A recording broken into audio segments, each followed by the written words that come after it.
What's up mga idol? So ayan, nandito pa ako ngayon sa Malbar, Batangas, Barangay San Juan. Ayan, sa farm po ni Engineer Emerson Sumigad, ES Matrix Game Farm. So ayan, ito po yung isa niyang farm.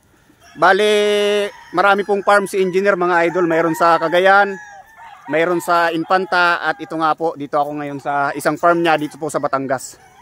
So ayan, malaki-laki din yung farm niya dito. Nasa ano po, 6 hectare ano? 6 hectare. So ayun, hindi ko masyadong may ipapakita mga idol kasi umuulan eh. Ayan. So mga linyada niya dito, ayan, Claret, Roundhead, John Bishop Kelso, Gal. Yun po yung kanilang mga main na linyada. So yun po yung mga dadalhin namin sa Cebu mga idol. Kaya abang-abang po kayo. Pupunta po kami dyan sa Cebu. Dala po namin yung mga linyada ni Idol Emerson Sumigad. Papakita ko sa inyo yung konting mga nandito ngayon. So ito po yung kanyang cording area. So malawak na rin to mga idol. Ito isang, pakita ko sa inyo itong isang ano nyo.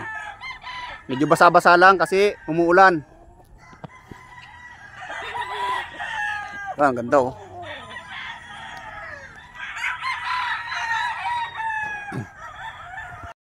Ito mga idol oh, binabae na may balbas. Ang ganda. Anong kulay ito mga idol? Yan, tingnan nyo yung dibdib niya oh.